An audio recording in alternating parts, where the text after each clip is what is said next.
Welcome to Lemoore City Council Chamber at 429 C Street. This is the January 3rd meeting, 5:30 regular session. We'll go ahead and call the meeting to order. And if you could please stand for the invocation and stay standing for the Pledge of Allegiance right after. Let's all bow our heads and close our eyes for a moment of prayer and reverence to the Lord. Dear Heavenly Father, we thank you once again for this opportunity. Lord, I thank you for this newly restructured team that you have assembled before us, Father, to stand before us, stand before you, Father. Lord, we pray for a blessing upon them, Father. We pray for a blessing upon this meeting. We pray for favor. We pray for your will, your wisdom, and a sensitizing to us, of us, to hear from you. And we pray all these things in the mighty name of Jesus Christ, our Lord and Savior, and all God's people said. Amen. Please remain standing for the Pledge of Allegiance. I pledge allegiance to the flag of the United States of America and to the republic for which it stands, one nation, under God, indivisible, with liberty and justice for all. Thank you, sir. Roll call.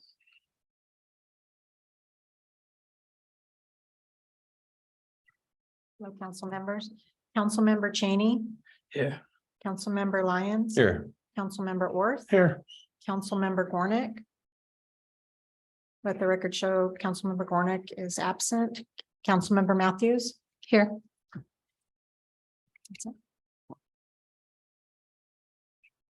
Are there any agenda approval additions and or deletions? Does anybody have? No. No. Moving on to public comment. Public comment will be in accordance with the attached policy. The time is reserved for members of the audience to address the city council on items of interest that are not on the agenda and are within the subject matter jurisdiction of the council. It is recommended that speakers limit their comments to 3 minutes each. And it's requested that no comments be made during this period on items on the agenda. The council is prohibited by law from taking any action on matters discussed that are not on the agenda. Prior to addressing the council, any handouts for council will be provided to the city clerk for distribution to the council and appropriate staff. The public will have an opportunity to comment on items on the agenda once the item has been called and the mayor opens the item to the public. Is there any public comment? Mr. Reed? Tom Reed, private Lemoore. First of all, I'd like to wish everyone a happy new year. And I would like to thank Mr. Lyons for his service to us as mayor. I think he did an outstanding job. And we wish good luck to Mayor Matthews and her endeavor and hope it works out well, and also to Mr. Gornick. Thank you. Thank you, sir. Any other public comment? Anything online? Good evening, Council. Alex Walker, Mission Drive. I wanted to take the opportunity to also say Happy New Year. And with the new year, I think it's an amazing opportunity for the city to re-examine how it can become more accessible to the public. I know that there's a website project currently underway, and I look forward to seeing it complete. I also think it might be an amazing opportunity for the council members to maybe walk around their respective districts, either together, to identify areas of improvement that might be on the back burner with other projects and considerations, so we can better serve our community, and with the new year, identify issues that we can tackle together. I appreciate your time and thank you. I yield. Thank you, sir.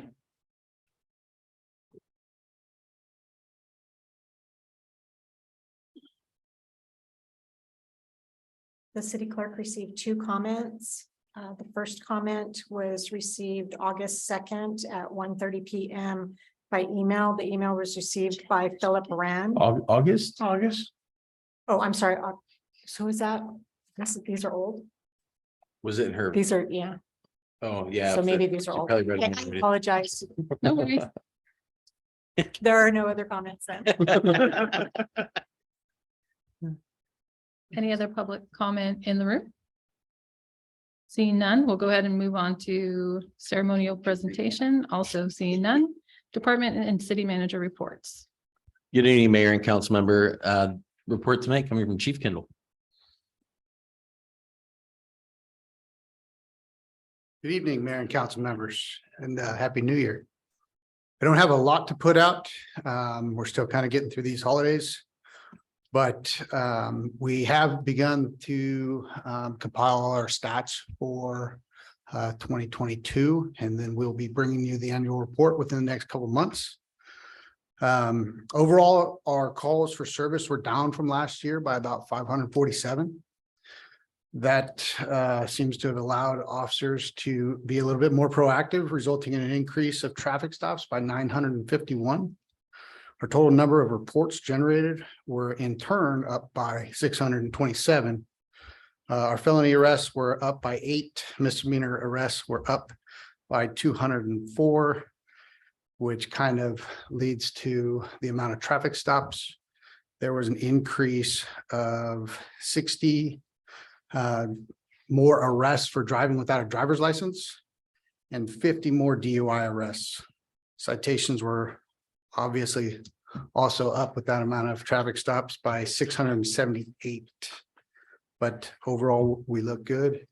And this was the first year without a homicide since 2018. Thank you. Hey, Chief, I got a question before you go. Since I got you at the podium, this might not be the appropriate time to do this, but there was a business owner that approached me the other day, and she was really upset, saying something about one of the cops handing out warnings for parking more than 2 hours downtown. Correct. And she went on to tell me that only a meter maid can technically ticket anybody. And I noticed on the signs, the signs are posted and it says by Lemoore Police Department.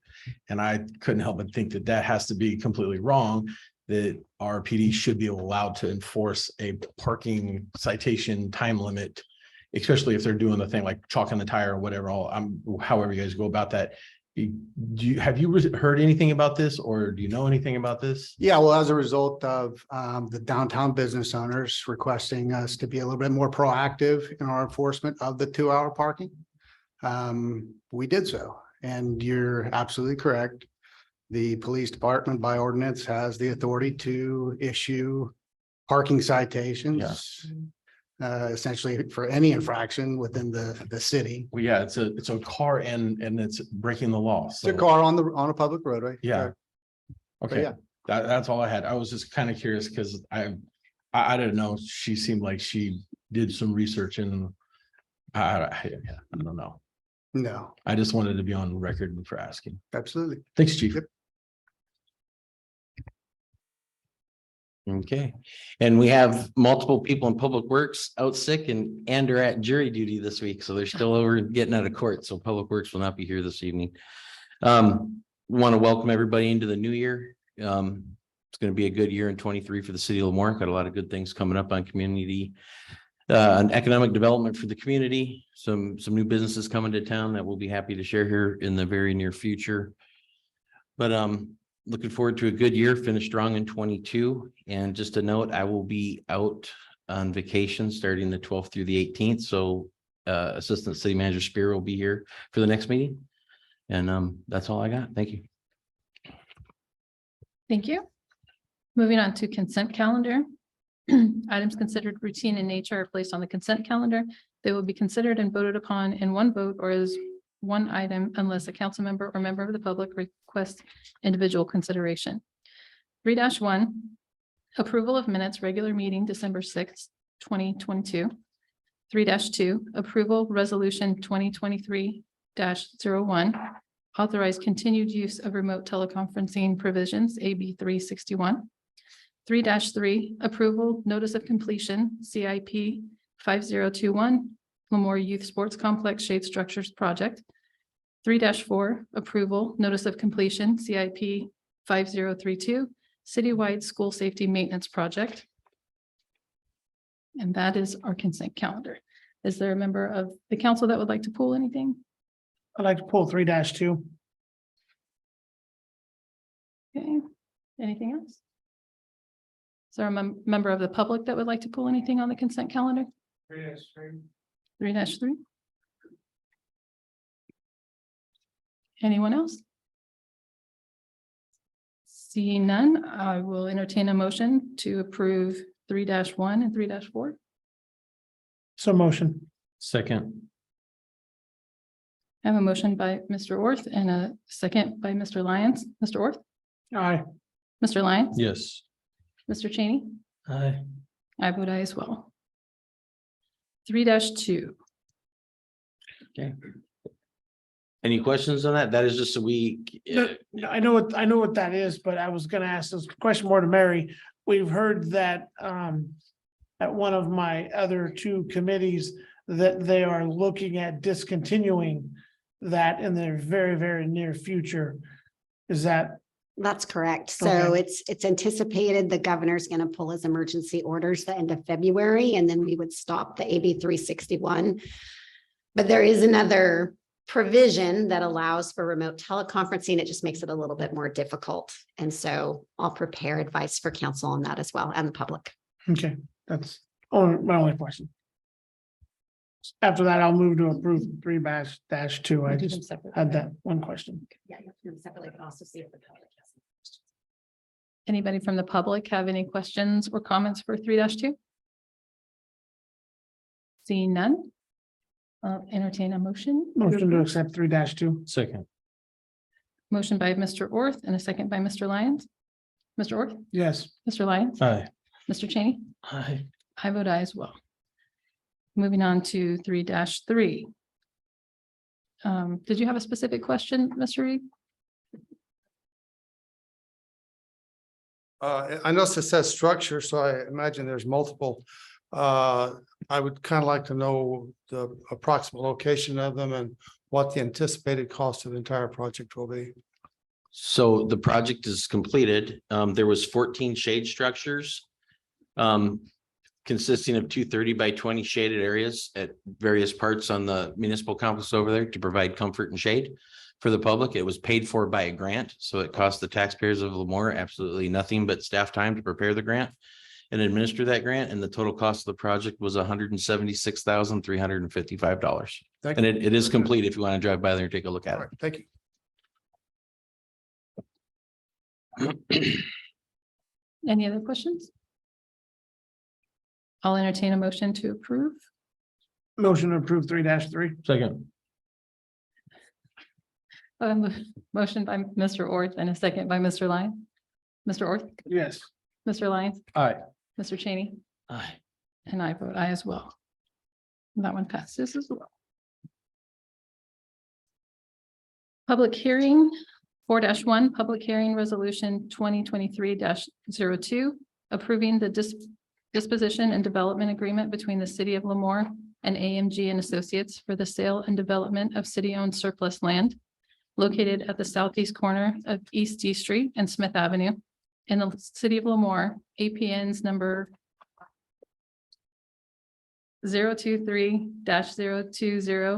023-020-065 and 023-020-064. Mr. Brandt. Good evening, council and council members and the mayor. Happy New Year. Steve Brandt, city planner. Just to give you a recap, you've seen this project before at different stages. This is the last council action for this project that would be needed. The city decided, the city, going farther back, a number of years ago, the city purchased this site with redevelopment money for the purpose of putting in affordable housing. About a little over a year ago, the city decided to offer the property up as surplus land to a developer to build affordable housing. And when we went through, the state has a process for how we would determine the buyer and sell the land. So it's we went through that process. We made the project available and received 3 offers with 3 potential projects of what they would build if they were to purchase the property. The staff evaluated those 3 proposals and determined that AMG was the best proposal for the city. We entered into an agreement with them with the intent for them to purchase it. They continued to work with staff and developed a site plan. We took that site plan to the Planning Commission in November, and the Planning Commission unanimously approved the site plan. There were there were 3 concessions that we gave in an affordable housing language. A concession is something that's in state law that tells cities if the developer is willing to build affordable housing, they can ask for up to 3 concessions, which are deviations from our development standards. So in this case, they asked for reduction in the required amount of parking, reduction in the width of Smith Street, which was only 5 feet, and then a reduction in the building setbacks. So, and all of those all those concessions, the Planning Commission determined that those would be needed in order for the number of housing units to be built on the site. So Wait, I didn't understand something you said. sure. Smith Street. Did I say Smith? Yeah, no, you did, but you said a reduction of 5 feet? So the city has a standard width for a local street. Yeah, And so usually we have a 5 feet behind the sidewalk that's still public right of way. uh-huh. In this case. Oh, okay, so in they're not this- making the street they're 5 not foot making narrower. the pavement will still be the same width. The, Right. the difference That's, is in, that's all I was looking yeah, for. Steve. and I should have clarified, the difference is in the area behind the sidewalk. Because in my mind, you know where I'm going. I'm trying to drive a fire truck down that road. Yeah. So, yeah, 5 foot narrower, a car parked on the shoulder, 2 cars. whatever. Yes. So the Planning Commission reviewed this. There was a public hearing. There were 2 neighbors that spoke at the hearing. They had some concerns about on-street parking and access. The Planning Commission talked those through. They still decided to approve the project. And so now what we're bringing to you is a disposition and development agreement, which would lay out the terms for you to sell the property to AMG. I believe Christie gave you a revised DDA, and the only content change in that from what was in the in the council packet was that we added a clause that states that if for any reason the developer doesn't fulfill the terms of the DDA, then we have the right to repurchase the site back from them. So there's a timeline that kind of lays out what's going to happen from here. The plan is to close escrow sometime in March. March is their deadline to submit for funding applications for the grant that they're going after. And that would all happen in 2023. And then the idea would be that there'd be project construction happening in 2024, 2025. So as I said, this is the last step in the process. And what we're asking is for you just to approve the sale to AMG. How many parking stalls were they supposed to have? And then how many did they ask to go back? Because it's 108 units. How many did they ask for? How many did they pull back to?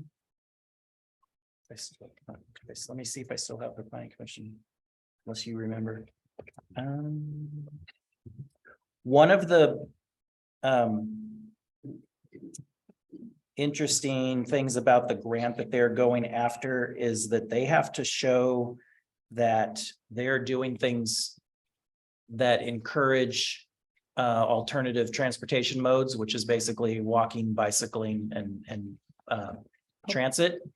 So that's why CART is going to put a transit stop at the corner. They already have one on the other side. They're going to put one on this side of the street. And the site is going to have EV. Where's the location? EV park, EV chargers. And also the fact that they chose the site because it was in walking distance to downtown. And I'm stalling while Christy looks that up. She's not finding it either.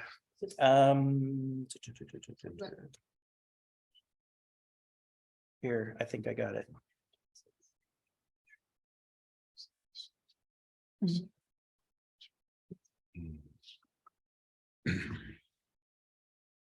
I have a question. Well, he's answering Okay, mine. I'm Go sorry. ahead. I'll try to handle two questions at the same time. Okay. No, you get one at a Well, time. no, they're looking for my answer, so. The site is 4.91 acres. They're gonna build 108 units. And freaking-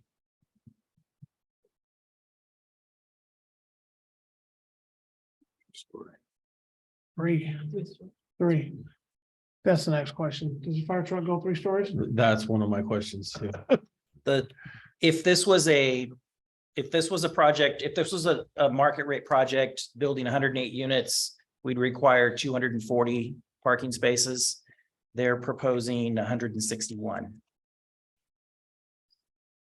So they're banking on the fact that there's gonna be some people without cars, some people that are relying on transit and other things. So about 89 less stalls, if my math's correct. Yeah. Yes. So that's one of our requirements, right? If we were to build it this way, if a developer were to come in and say, I've got this land, I want to build this. It's kind of a situation where because and it only comes up with affordable housing projects. If they're building what we consider affordable housing, the state law says we have to give them a break on certain things, and this is what they've asked for, as a reduction. in What are parking. the certain things we have to give people breaks for? I mean, What are they eligible? Yeah. Set building setbacks, parking. I think height limits, but they're not asking for height limits. Concession, pretty much any of our development standards, they can ask for a concession. So the way the law works is it says if you're providing affordable housing units, you can ask for up to 3 concessions from the city of their development standards. So. But the concessions have to be something that if we didn't provide it to them, they wouldn't be able to build 108 units physically on the site. So it's a way of getting more units on the site. Well, I understand that. I just, the consequences of doing that, we always seem to be compromising our building codes or our restrictions for things, whether it's a regular developer or not. And that just puzzles me. Well, yeah, in this case, the state law says we have to do it. Because they're providing the state is pushing for more affordable housing, and this is one way to do it. This goes back to the golf course thing, Mary. Absolutely does. Now, I have But a that wasn't affordable. housing. question for clarification Yeah, real it was. quick. Yeah, In our Golf course packet, was. it says required low income. 156 spaces. And then it says provided 146 spaces. That was different than the numbers that you gave. So I was just wanting clarification on that. do you know what she's got? It's in the council packet. Oh, you found in the council package? Yeah, Yep. it's this part. I don't know if you can see that. Do you have the page by chance? Okay. Page 89. Oh. The little bitty print over there. Oh, on their site plan. Oh, Is that different than what you're talking parking about? summaries. 158, 56. I would not trust their required ones because I don't think they calculated it correctly. Okay. But but the provided spaces are the Let's see. 146? I know how to turn my computer sideways. And Zoom, Yeah, I can't believe you can read Steve, you're that. given the number that planning commission approved, correct? Correct.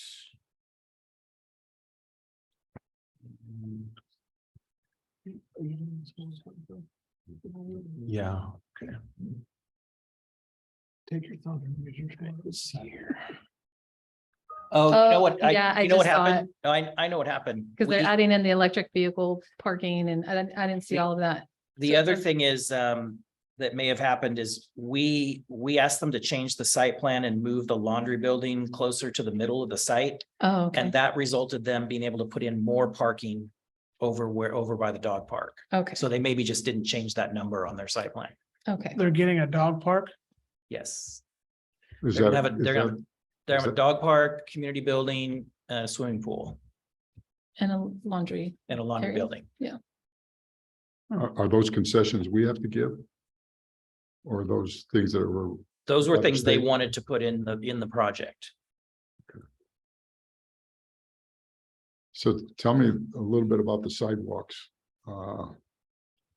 Around the construction of this It's city, facility. city standard sidewalks around, all the way around the site. What standard? Because we got all kinds of standards in the city, so what? Oh, I think it's five 5 feet. feet.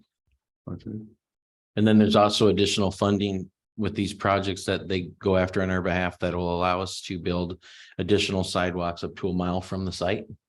So the plan would be to finish all the sidewalk on the south side of D Street all the way to the county line.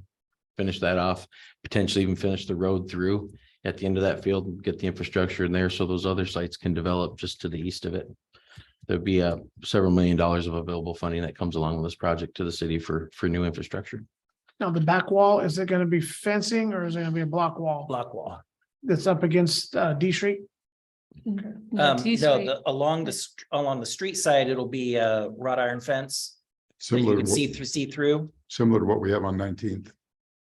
Just over the overpass. I think so, yeah. It looks very similar. But, It's the same. Adjacent to the back sides of the housing that's there, it'll be a block wall Oh, on the. on the Okay. back side. And there'll be two entrances. The main one from D Street and then another one from Oleander. And you have elevators in each unit. Yes, And they're all indoor. Looks like they're all accessible. they're all from accessed from the inside. yeah. Inside hallway or something. I think I don't know if it's inside, considered inside, but it's covered. Did the fire department sign off on their accessibility? They saw the site plan and looked at the site plan. We haven't gotten the building plans yet. Okay, Yeah, that was my next question, yeah.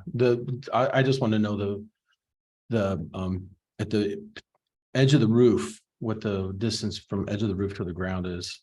Because we would have to be able to access the roof in the event of an emergency. Mhm, And right now, we have a 77-foot ladder, mhm. and depending on where you have to park that.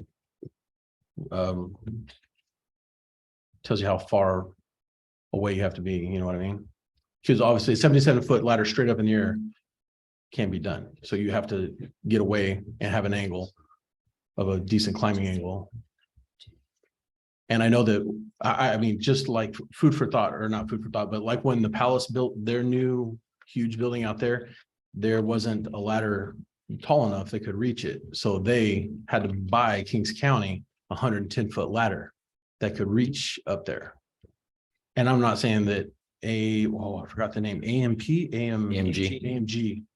I'm not saying that they need to buy us a new ladder truck by any means. I'm just saying that I'm pretty sure that it falls within the numbers. I just don't know them off the top of my head. Okay, So council, just for the benefit of the meeting, this is just the step to get, we still have to do all those building codes. All that stuff still has to be designed in.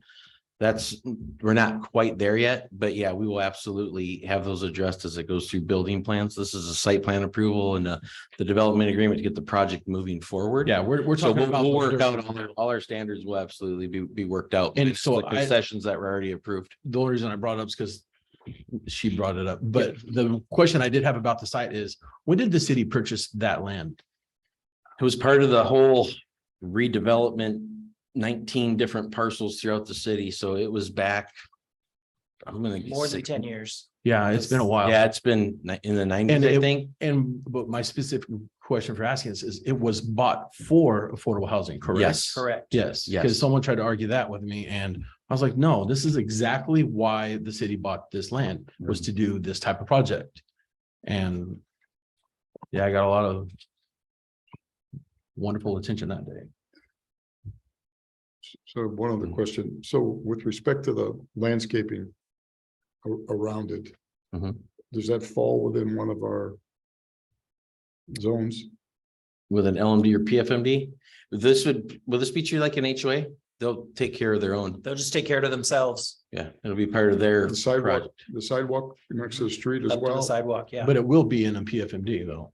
It's got to be located within one, correct? No, it can be its own like HOA. We can put, depending on the subdivision agreements. They just take care of it themselves as if, Yeah, but it still falls within a zone of one. No, we don't, the whole city's not under zones. There's a lot of the city that's not in zones, like it really? the affordable, senior affordable housings, those aren't part of any zones. This is the same company that did those. Oh, They okay. maintain those grounds. The apartments just south of, or just north of, Lions Park, Kings Lions Park. Mhm. Same developer that built those affordable apartments as this developer. That's not part of a zone. They maintain their own. My big concern is the traffic and the 3 stories. You know, I realize that. But that's- Any other questions from council? We'll go ahead and open it up for the public hearing. Anyone from the public, Mr. Reed? First of all, if the project should fall through and the city repurchases the property, will it be at the same price? Do you want me to answer that? Okay, so there's a right of reversion. So yeah, the city isn't going to be charged any more money to get it back. Okay. The 108 units, are they all 1, 2, 3 bedrooms, or are they a combination thereof? Do we know? Yes, there's definitely a mixture. Do you have that? Yeah, it 2 and looks like 3 there's bedroom. I don't know what the count is though. 12 one bedroom, 62 bedrooms, and then 36 3 bedroom, Okay. according to this pack. Being that this is low-cost housing, I kind of see a disconnect between that and the EV chargers. I don't see a lot of people in low-cost housing being able to afford EVs. That's just a comment. Also, on the towards the eastern edge of that property across the street is a church. I could see if they have a lack of parking there, you could have some people wanting to park in the parking lot of the church, and that could present a problem. Thank you. Thank you, sir. Thank you, Council. Alex Walker, Mission Drive. I did have a question for the city planner. I appreciate your presentation. Excuse me. The plan mentioned that a quarter of the units, 25% would be affordable housing. And with 108 units, that's 27 units that'd be affordable housing, and the other 81 being non-affordable housing. I was a little curious what the standard is for either the state or the city to determine how many units are needed or what proportion of units are needed to be considered affordable housing project.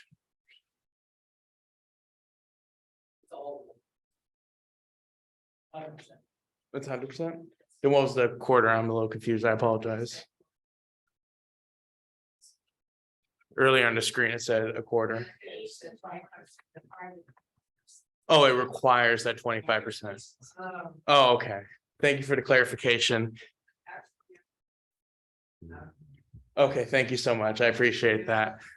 And then the other question I had is there was mention of like having a transit location be put in by car and stuff.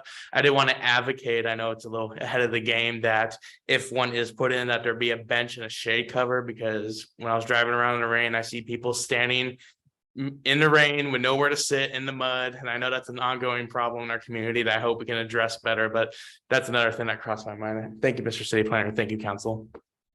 Thank you, sir.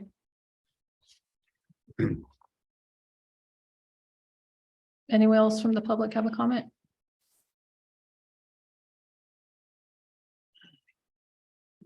Hi, my name is Carolyn Kane. I actually live on Medina, so I have some concerns because from the high school coming out daily, and Smith is a very narrow street and there's a lot of traffic. So how are they going to address that issue? If there's all the, the whole 108 properties right there, how will they handle the traffic? There's another, are you talking about accessing the place? Yes, well, So not there's- accessing this place, but just the neighborhood itself, because from the high school, they always go down, they go down Oleander and they turn on Smith to get to D Street, and it tends to be a traffic jam constantly when the school is being let out. So how would they address that issue with all the extra cars and everything else going on there?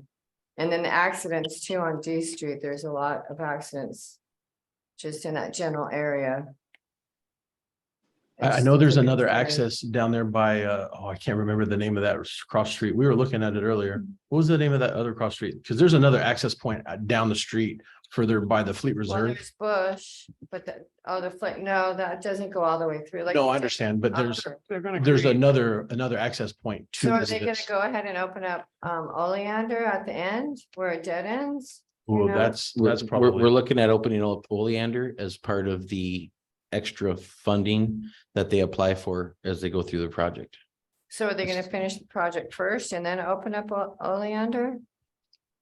I think they'll run congruent. Once they get their funding, they have the ability to go up, and I believe it was up to $7 million that they can go after in conjunction with the city Mhm. in funding to do area improvements within 1 mile of the center of their project. Okay, so does that look likely that they would open up Oleander at the, I guess that'd be the east? Yeah, end? staff's direction right now is we are doing what we can to try to finish Oleander out, because that'll just in tune help those other properties get sold and get things built and get things moving over there. It's been stalemated for For a decades long now. time, So right. yeah, so yes, that's the intent. Okay. Can't guarantee it because we're still waiting on No, I don't the want you to funding and the open it up. submittals. It's pretty good track record.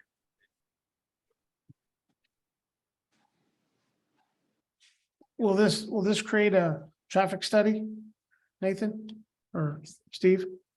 No traffic study? Why wouldn't it? oh, It's not the size of it. You should use the microphone.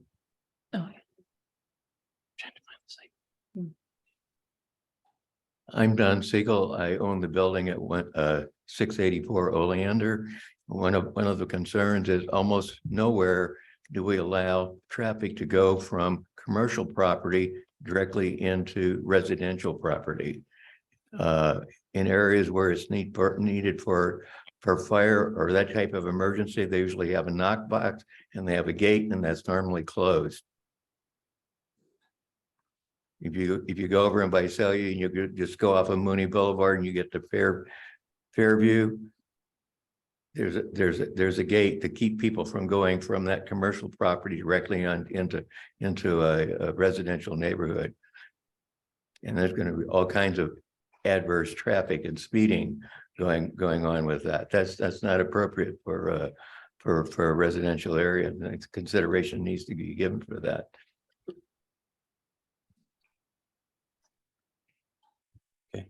Well, it's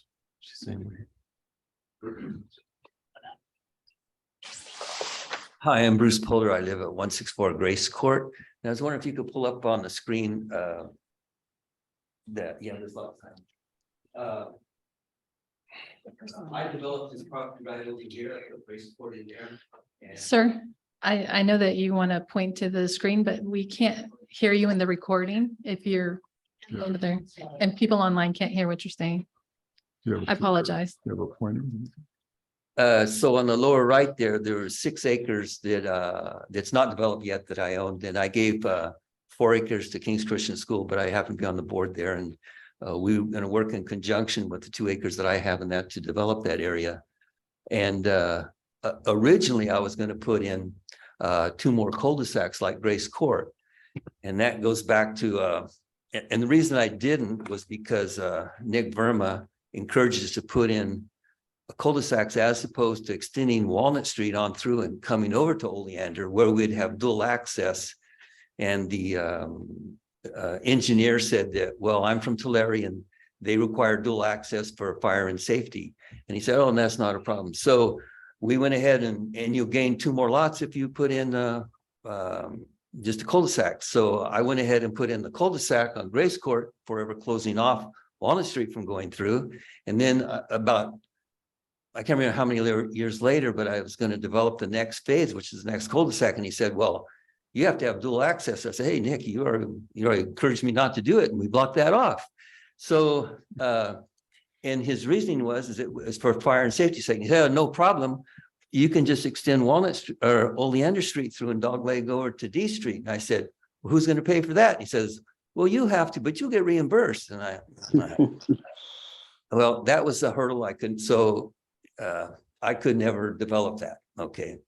So with this new development and these funds that are available to develop the sidewalks and stuff, I would encourage you to develop Oleander also. I think Nate made mention of that. And I'd encourage you to think along those lines too. And I already donated property to Lemoore off of my edge of Oleander in order for them to be able to do that, to make the proper size road and stuff. But it was always too big of a hurdle for me to pay for that and then pay for the development of a cul-de-sac, before I could even start building. You said you did or you would? Already did. And what was that? What piece was that? There was a strip along Oleander to make the road strip wide along enough. Oleander, Yeah. right. So just throwing that in there. But I would encourage you to think along Well, those this is lines of great developing support that right here. property. Or the sidewalks and stuff along that edge Yeah, there. out here. And I kind of agree with Don, but I kind of think that trying to make the best of what we have here. I agree that there is a lot of bad traffic there at certain times of the day. And for the sake of fire and safety to have the dual access, I think that would be important for just as much for their new development as it would be for mine. Well, this does have dual access. Yeah, you have it off. Yeah, you do have it off of D Street and D Street and Oleander. Oleander. Yeah. Okay, did you want a third one or? I'm not following. Oh, I think he's referring to dual access from Oleander. Oh, How it's yeah. a dead end Oh, right now okay. currently. yeah. Okay. Thank you. But the project does have dual access. Yeah, he's talking about to the neighborhood. You had somebody online with a comment? We got someone online that can hear. They ready? John, does it go?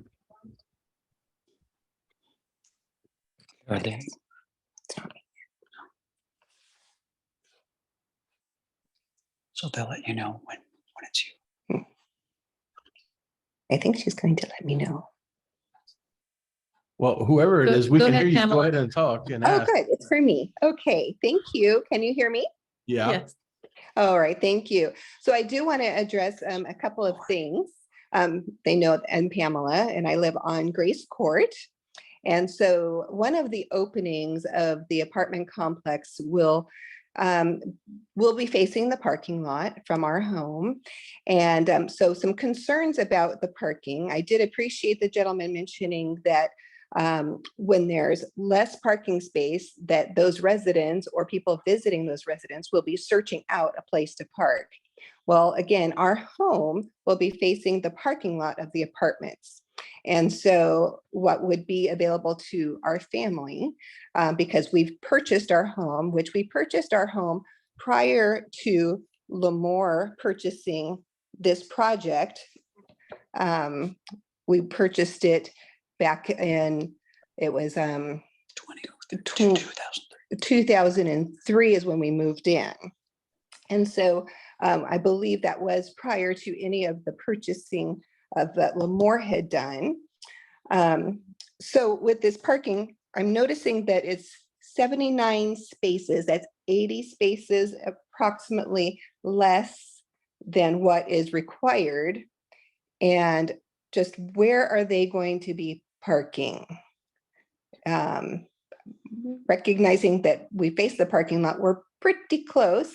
And I want to find out if there's even any consideration of Smith widening for traffic purposes and then parking as well. I mean, if it's not widening, I had left my home in the middle of the day. And there were cars backed up from D Street. It rounded the corner down Oleander all the way to, I believe it was Grand Avenue. And I have pictures of that if anyone is interested, of the cars just lined up, waiting to get onto D Street. If you're not sure what the traffic could be like, that's what it's like. I'm also concerned with, just noticing that we are on I believe we're on step 5 out of 5 steps. And we were only really aware of step 4. And I'm not sure that there was ever a notification when there was consideration for the property that was purchased for affordable housing back when that was done.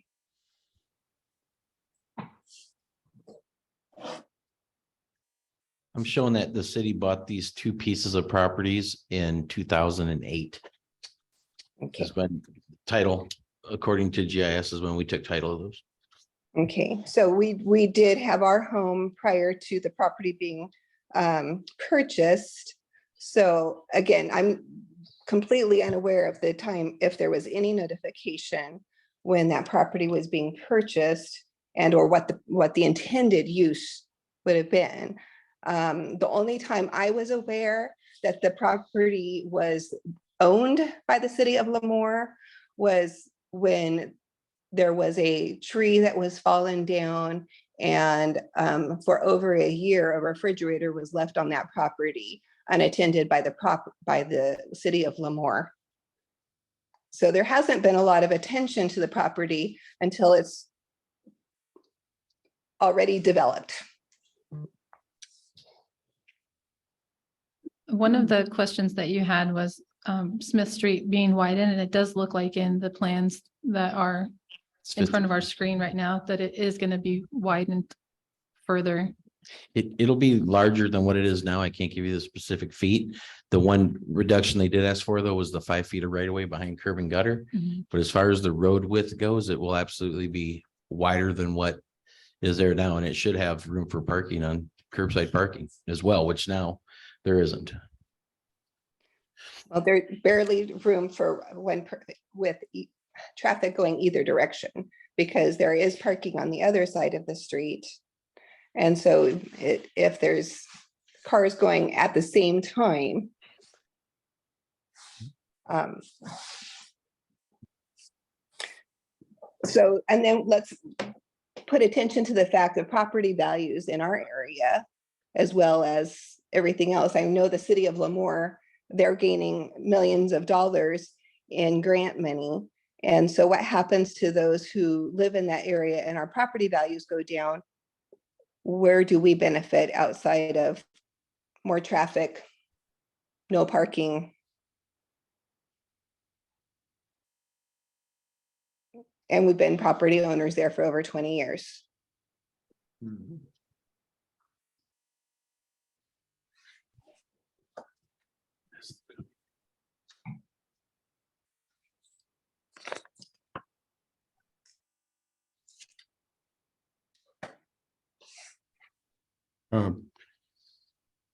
Couple of questions. Do we qualify for a density bonus? Is that what she's talking about? Or this project for these additional funds? Yeah. Okay. Do we know how much that is? I believe it was up to $7 million. And what do we have to use that on? Within 1 mile of the location. That's what you said earlier. Yeah, Okay. within 1 mile, and it's to do things like perpetuate bicycling, walking, bike lanes, things of that nature. So you reduce the amount of vehicles on site. Again, as Steve Brandt mentioned earlier, the site was selected because it is within walking distance, less than a mile of our downtown. So typically in these projects, people aren't owning 2 and 3 cars per residency. Yeah, I know, but Yeah. we have, the majority of people in our town probably do, and we still have a traffic problem in some of these Yeah. areas. So I guess what I'm wondering is, are we going to be able to widen D Street or Oleander or Smith or anything that needs to be accommodated with those funds. Well, if we can get Oleander to go all the way out to D, which is something we're hoping to do, and it's even something. If the city wants to pursue it outside of this and put money towards it, we could do that, and that would give a whole nother outlet to get Oleander moving all the way out towards the vineyard and not having to cut up Smith all the time. Well, I'd be much. It's the same issue we have at the college. It's school in, school out. We have traffic issues in that area. Well, yeah, but I would be much more comfortable if we had a plan how we're gonna spend the $7 million to accommodate, to lessen the impact of this development in that area with respect to traffic and all the other stuff.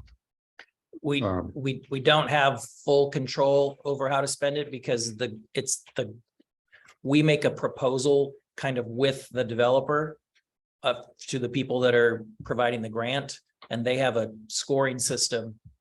So they showed it to us. I don't remember the specifics, but for example, like bike lanes score higher than additional parking and things. So there's a number of things. So we're gonna have to work with them to come up with a proposal that we think will be attractive to the people because it's a competitive grant. So we want to make sure that what we're proposing is something that the people that are offering the grant will accept. And what they would like to do is come up with a project that would encourage better use of walking, biking, and transit. Well, in my world, wider sidewalks encourage walking. Okay. So wider streets encourage bike so lanes. So on the project frontage, all 3 streets will be widened and they will all get sidewalks.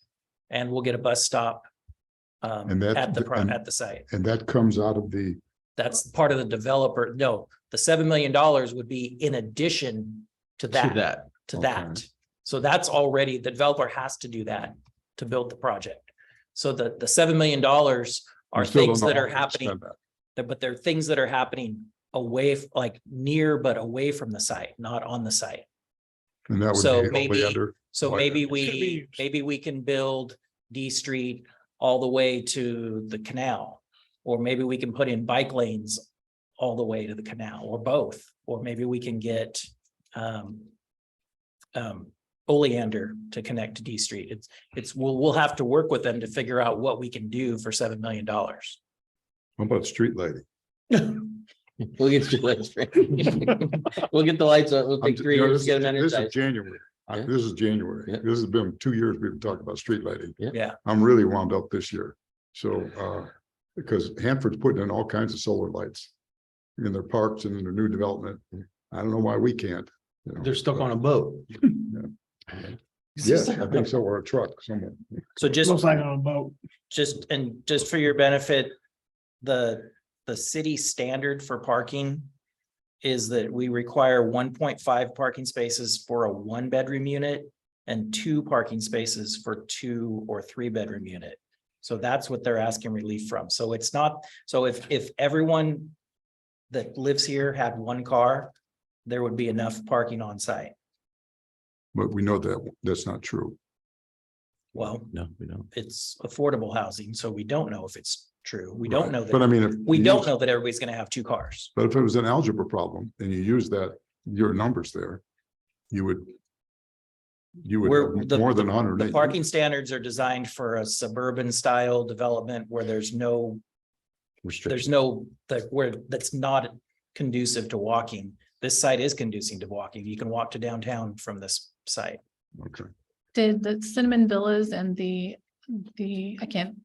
name is escaping me right now. Did they also, the one behind where the Kmart building is, did they also have reduced parking as part of their affordable housing? Do you know? Yeah. Look, do you remember? You recall? Cinnamon Villas, the senior?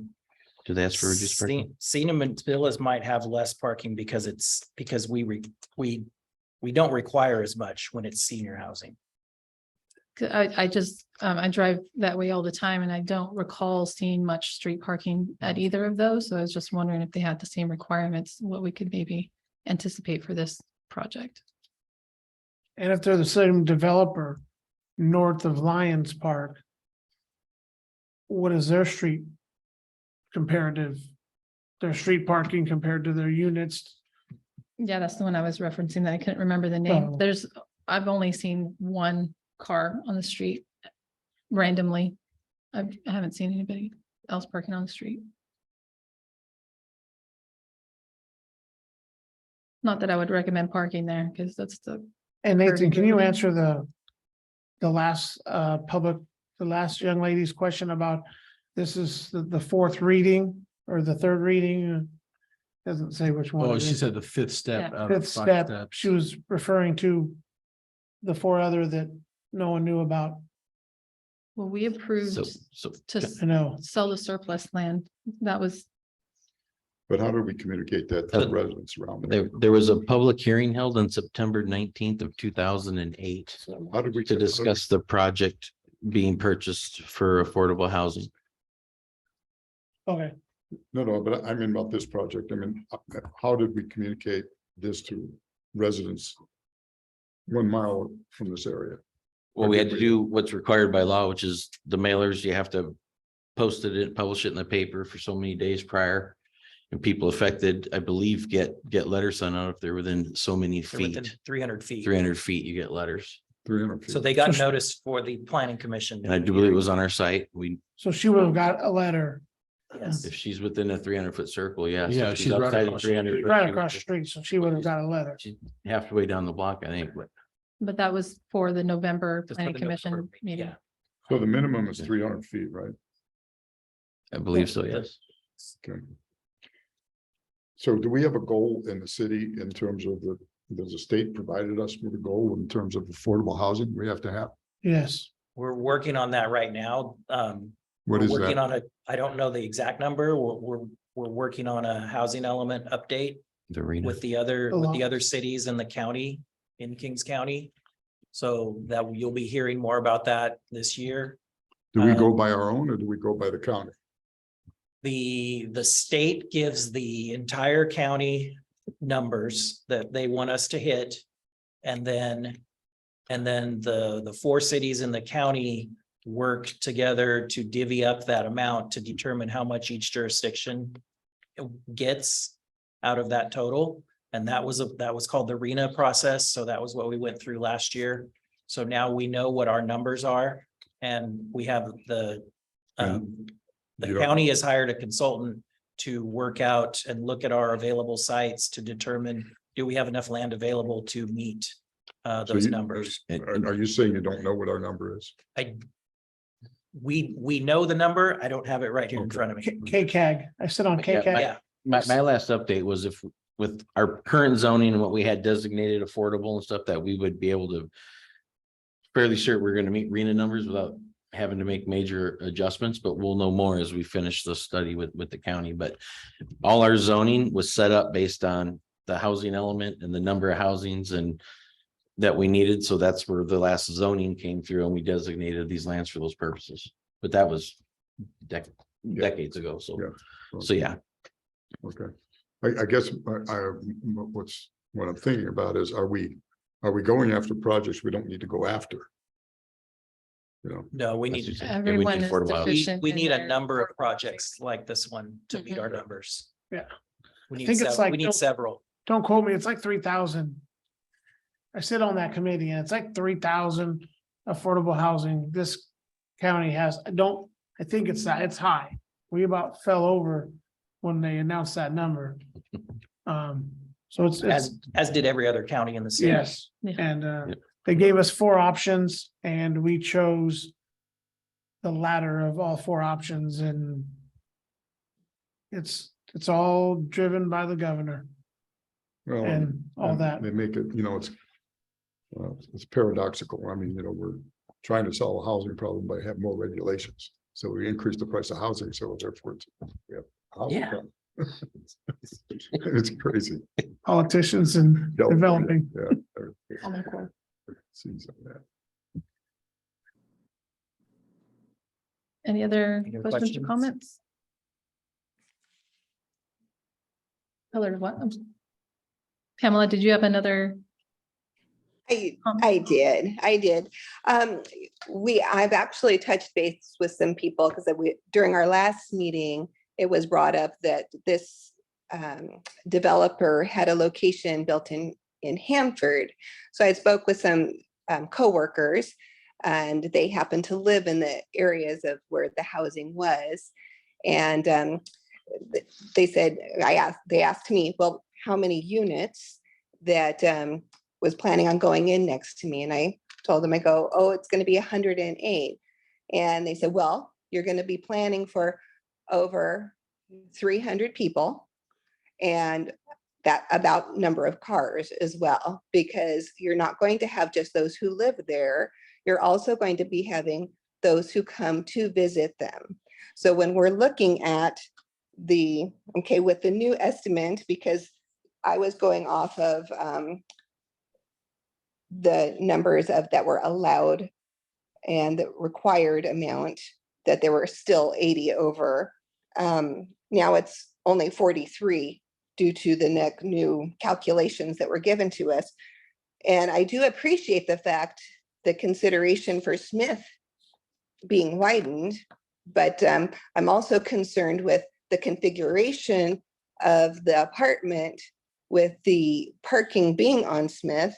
It will not probably accommodate more than probably 15 cars, I would say, along Smith. And then also with the configuration, most of the entrances probably being from the inside of the parking lot area. Will they even want to park on that area? Where are they going to park? They're going to park on D Street? Are they going to park on Smith Street? No, they're going to look right again into my parking area at my house, because that's what they're going to see. And it's actually pretty good, easy access to our front yard. So again, I appreciate the widening. I think that would be helpful to as much as it can be, but they're going to be parking in our residences.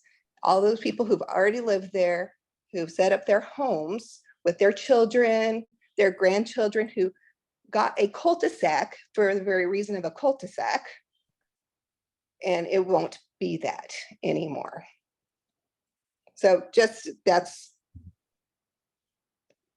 my those are those things that are really important to us as a family. Those homes, they're all along that area. You also consider all of the traffic on D Street. There's a lot of traffic already there. Safety coming out of Smith, going on to D Street, and then just down the road as well. I don't know if you've ever entered from the freeway onto that Houston D Street area, but it gets very backed up. So you add in 300 more residents, depending on the time of day when they're going to be going, it's going to be much busier just with that particular location of 108 units, 300 plus people.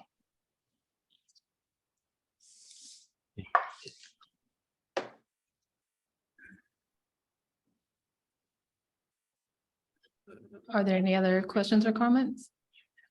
Go ahead, sir. Mute. Good evening, Council, Mayor. My name is Jeff Chedester. I'm at 165 Grace Court. I've never been facing this direction before. Usually from 2014 to 18, I said where you're at. In 2000, we built our home at the end of Grace Court. We are facing the new entrance to the new project. And I would, at this point, like to see if you guys would consider tabling the vote on selling to AMG and Associates at this time, because of a few hopeful suggestions you would listen to, or even stipulations. I think the biggest, most obvious thing is the traffic situation that's gonna be created with this is way beyond the Planning Commission's recognition. There's already a problem with the high school traffic already. We're going to have people parking in our driveway. How would you like to live on Smith Street and have this situation come in front of your house? How would you like to live in our cul-de-sac and have another dozens and dozens of people fighting for a parking spot, and when your grandchildren are playing on the sidewalk or even in the street like they do quite often? I'm not saying don't, do the project, but my first and foremost suggestion would be to scale it down to 2 stories rather than 3. Don't make it 108 places, make it 80. I don't know. I don't care, but it's overbuilt for the area right now. And it's going to devalue not just my home, but the whole area. So I really hope that you will consider postponing the project until these things are looked at, because I can tell you right now, that's an overbuilt facility for the traffic and speed of traffic on D Street. What it's going to do to the Nazarene Church parking lot, which is within 50 yards of the D Street entrance. What it's going to do to our cul-de-sac and on down Oleander. People are going to be parking in Bruce's dirt lot, which is just to the east of our cul-de-sac. They're going to be parking in the dirt, and that's going to be another problem because that's his private property. Cause more problems with legal issues. And as you know, the kind of people that are going to come in are just going to be walking around, and they're going to be looking in our yard, and they're going to be looking for things. I just think that we need to double think this before we vote on selling and letting this go into escrow. For what it's worth, if it was you, what would you do living in that area?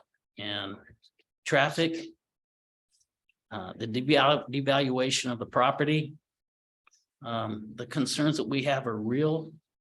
We have kids and grandkids, and the traffic and the safety with the fire trucks and this and that. Yeah, I mean, there's just a lot of reasons that it should be looked at and tabled until this is redone to scale it down to fit the neighborhood.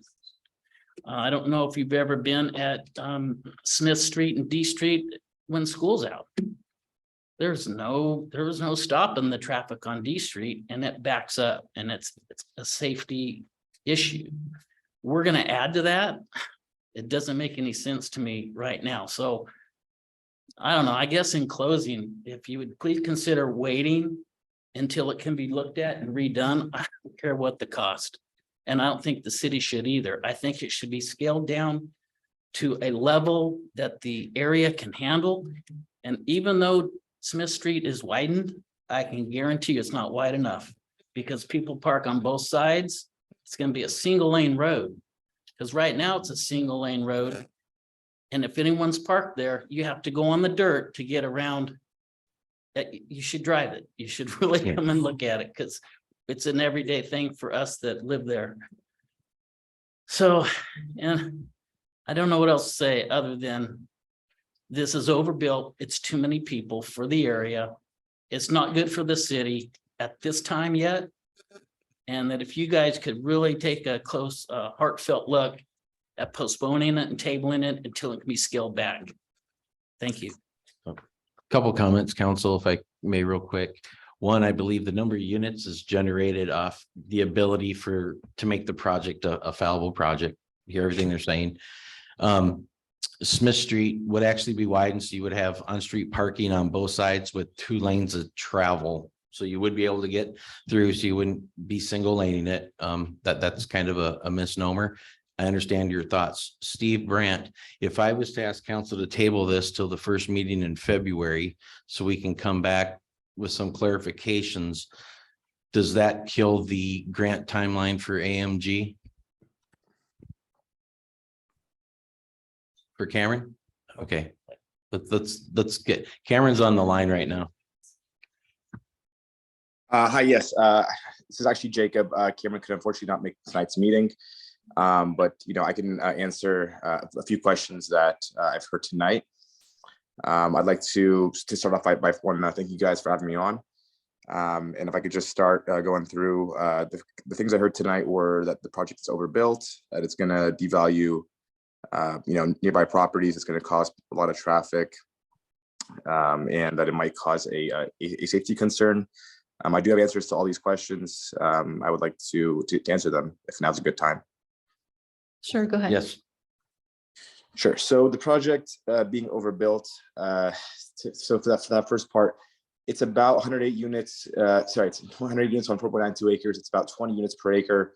That is not, by what we've seen to be, overbuilt by any standards. We've done these projects all throughout California, and usually we stick to that, between 18 to 22 units per acre, and we're right around there. So, by the normal state standards, this is not considered overbuilt. I don't believe we're asking for too many concessions. Regarding the parking, I understand it may be seen, it maybe appear to be too low, but in our experience, we normally don't require all the, use all the spaces that we actually get. We actually have extra most times because, given that these residents will be living there will be, poorer than the average person, they are also less likely to have as many cars as the average family.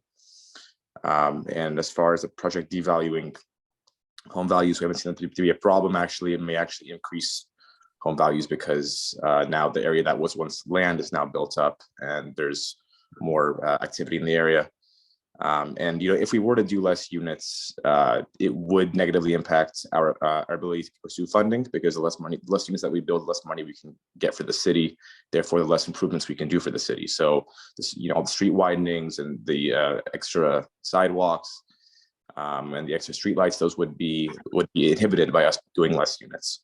And as far as safety goes, the project will come with on-site security cameras at the request of the police chief. So we'll have, better security than the average village apartment community, anywhere nearby. So that's all. Thank So you, sir. the original question was, is if we tabled this for a month, whether it kill the deal? Is that, Nathan, wasn't that what you were asking?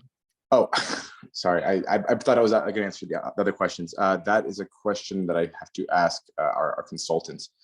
I'm not positive about that. I didn't realize they were on to answer some of the questions and concerns that we had. And I think maybe too, he may be able to speak to some other projects they've done and kind of what they've seen there. I was going to actually go to them and get information to bring back to council, but we have them on the line. So if it's appropriate now, I would keep firing questions at them. Well, from what I heard, it sounded to me like it was, kind of a hand in glove project. So I didn't hear him say that this would be a negative. It's also related to how much the city wants in terms of the bonus, the density bonus. So if we scale back the project, the city gets less money. It's not necessarily a dead deal. Well, it also may actually also impact, adversely impact our project too, because, because the state's looking and saying, hey, where can we get the most bang for our buck as far as these AHSC monies go? And if, how many projects have the state turned down? Sorry? You know how many projects the state has turned down? I can pull up the list online, but every year, I think maybe half of them don't get funded. Yeah. You got a couple of nice projects in the city that I think enhance the property levels. I guess the other thing I think those are interesting questions that were brought up by the public. In our process, do we do an appraisal of a development in terms of what it would do to the surrounding communities? That's an interesting thought. And also a traffic study. Instead of just kind of winging it, could we get a traffic study?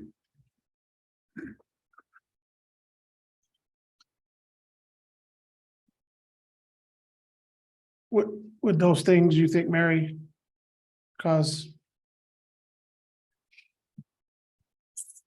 drama? So, It was 108, we had the same conversation with 27 units, and it was a lot of money.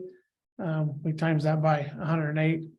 So I think you're talking about risk, and I would like to do that analysis in closed session, but council, as a reminder, the Housing Accountability Act establishes limitations to a local government's ability to deny, reduce the density of, or make infeasible housing development projects that are consistent with objective local development standards and contribute to meeting housing need. And then a portion of that act was amended strengthened by increasing the documentation necessary and the standard of proof required by the city to legally defend its denial of low to moderate income housing development projects. And there are fines associated with that. But any further risk analysis I want to do in closed session. So I would make the recommendation that you continue this matter to the first meeting in February so that we can do that.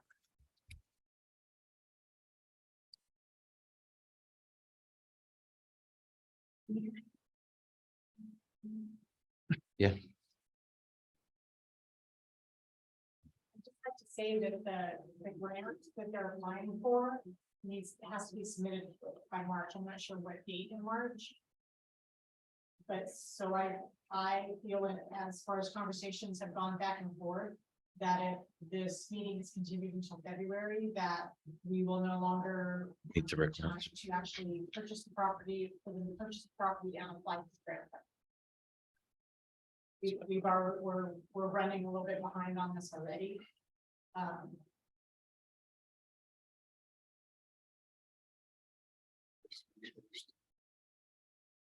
Do you think we can move it to the next meeting this month? I would, so being, if it is time sensitive, then I would probably request a special meeting. So we can get the analysis out of the way and then bring this back on the 17th. If it works for timing of grants, or maybe even have a second special meeting to get this back on if we can hit a timeline, but he's not online to give us a dead date on an approval. I'm looking at it right now. I believe that should be okay, but I think if we can just, if you would like to do a special meeting later on, once I have more information. But I think the deadline is in March. If we were to open escrow sometime later this month, I believe it could still be feasible if that's at the request of council. And if you're going to do a special meeting, council, it would need to be a date certain, or you're going to have to renotice the public hearing. We can't do it the 17th. Sounded like that was We could do not a going to closed leave enough session time. before. Yeah, we could do a closed session and then regular session. But that's just if you as a counselor are good getting the information right before a vote versus getting information, have a little time to do your homework, process it, and then. Would this be an analysis of 2-story versus 3-story? No. Well, except for if you're looking at reducing density, yes. Yes to what? It would be a risk analysis based on the Housing Accountability Act, where it says you have limits as a city to deny, reduce the density of, or make infeasible housing development projects. No, we haven't. We're still accepting affordable housing. We're just accepting a number of. Right, and I really do want to do a risk analysis in closed session. I don't want to talk about ways that people can sue the city out here in the public, but I'm just reading you part of the Housing Accountability Act that says that you, as a city, have limitations with respect to reducing density. Well, I understand that, but we also have responsibilities as council too, to our city. That's why we have lawyers. Would it be possible to do a special meeting on the 10th? Does that give enough time, or does it need to be? Yeah, it's really. Let me see. Steve, I just double checked. March 2023 is when that applications are due. So we could, do a special meeting later on if you would like that. But yeah, it's in March. It doesn't say which day, but it's in March. I could do the 12th. I can send someone else on the 10th if you needed it on the 10th. 12th works for me. I don't know about anybody else. The 12th okay for council for a special meeting? The 12th? Thursday. Of January.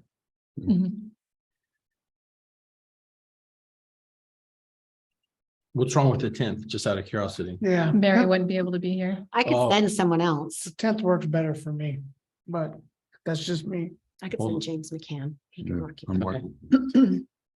You're wide open on the 10th? Okay, the 10th, we'll have James McCann standing for Mary. Okay. I'm good with that. And that would be a 5:30, right? That's up to discretion of council. Well, as soon as I can be here is Oh. 4. You want to just do 5:30? Keep it simple. You're gonna need you're gonna need a motion. Okay.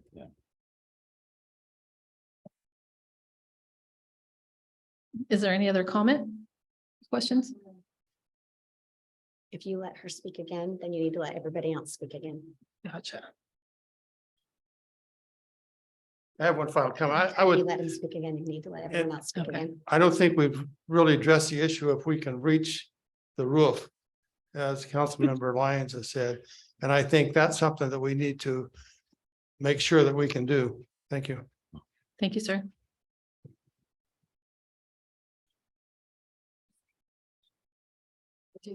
Because I don't know that much about the development, but is it, how are the guidelines ran as far as is it considered like a section 8, or do they come in and buy units, or is it just funded through the government then? No, I believe AMG would be the So they're developer, bill it, and it would be like, they'd be rental properties. Okay, Yes, so we would get money from the, from the state of California to build the project, and then in return, we would be leasing them out at reduced rates. And that's based on how much money the person or people who live there make. So if it's a one-person household and, in this county, they have to make this much money or less to live there. So it's kind of organized like that. Now, can residents under lease lose eligibility for any reasons or bad behavior, say within the dwelling? Yes. So we have to, we screen all of our residents, and they have to sign, in their leases, they have certain rules that they have to, to follow. There's quiet hours. They cannot be, causing any kind of trouble or harassing other people or things like that, obviously. And if they do, if they are out of line, then they have to leave. And if they make too much money, and they no longer qualify to live there, they have to leave also. So that's also built into the contracts that we make them sign. Thank you. And Miss Pamela had another comment or question? No, I thought I heard her say that. Yeah. No, thank you. Okay, thank you. Last one. Yeah. I had one more suggestion, and that's, and I thought of this a long time ago. I just feel like it's really hard to develop that property, I think, the way that you'd want to. And I think if you could go underneath 41, make a left and get an equal amount of property over there, it may be larger than this piece. I think you could accomplish everything you really want to do. You could make it, design it to where fire ladders would go in perfectly. Parking spaces wouldn't be a concern to people. Traffic wouldn't be a concern. I think if people think it's going to devalue their property, well, that wouldn't be a concern. You say, well, how can we afford to get another piece of property? I think you could say, if this property is worth 900,000, I think you could get a piece over there, have Craig Peterson donate it and get a contribution right out for $1 million. I think you'd go for it. I'd consider that if I were you.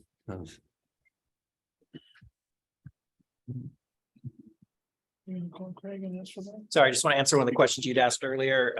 Arena numbers for Lemoore will be doing a housing element that would require over an 8-year period to build 2,329 units, of which 1,113 would need to be low income.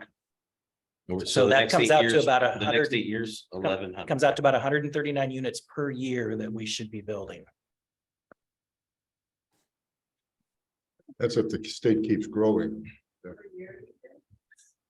Yeah. With that, we're going to go ahead and close public comment.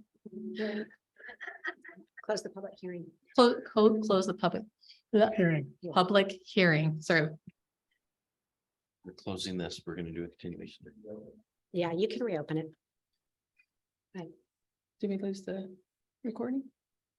Okay. So if we're looking at tabling this to have a special meeting, I'll need a motion for that. I would just like to clarify, we're going to table this item until The special meeting on the 10th. No, the special meeting on the tenth is to have a discussion for risk analysis and closed session. Oh, okay, yes. This item itself will come back on the 17th for a vote. So we're going to continue the item we're currently discussing till the 17th. The special meeting is something different. Separate. So the 10th is closed session. The 10th is closed session to discuss risk, and then this item here will need a motion from somebody to continue this public hearing on resolution 2023-02 to the meeting in January 17th. So move. Continue. The Is that motion, good enough?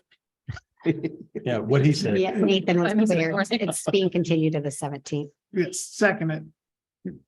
and a second by Mr. Orth, Mr. Warnick, Aye. Mr. Orth, Yes. Mr. Cheney, Hi. Mr. Lyons. Hi. I vote aye as well. Moving on to new business, there's new business and brief city council reports and requests. Councilmember Cheney, Councilmember Lyons, Nothing at this time. Thank you. Councilmember Orth, I'd like to thank all the city staff for all the hard work they did during the holidays. The police, you guys did an excellent job. Kept our crime down. That's good.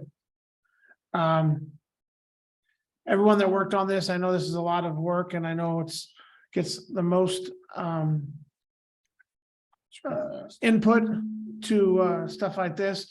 But please, everyone understand that a lot of us don't like doing certain things, but due to the laws and everything, we kind of get our hands tied sometimes, unfortunately.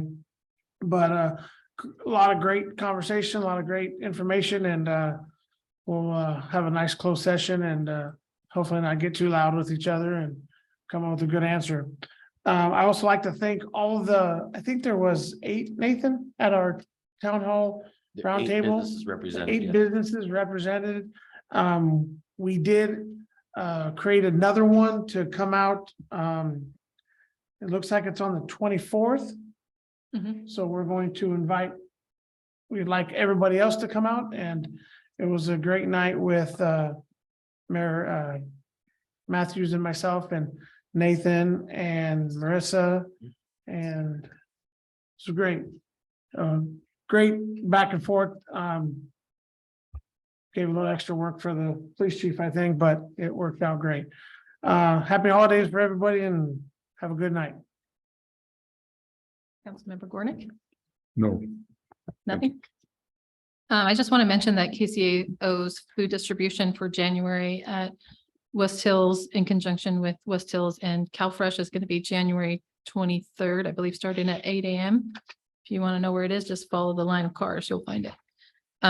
Also wanted to mention that Wreaths Across America is an organization that puts wreaths on the grave sites of all veterans during the holidays, and Lemoore fell a little bit short this year. They didn't have enough wreaths to cover all of our veterans' grave sites. So they are running a program right now that if you make a donation, they will match that donation to help the money go further, and that's until January 17th. So if you go online or on Facebook to Kings County Wreaths Across America, you can make a donation there if you so choose to, but I just wanted to get that information out. This was the first time they've done Lemoore, so I think it'll grow and it'll be bigger. Also want to thank Lemoore PD for all of you guys had a lot going on in December, and just with trainings and with just outreach into the community and showing your guys' heart to the community. I just appreciate that you guys do so much. And thanks for letting me play a small part in that and volunteering with you guys. I encourage everyone else on council to be involved in that as well if you have the time. And with that, we will go ahead and adjourn. Thank you.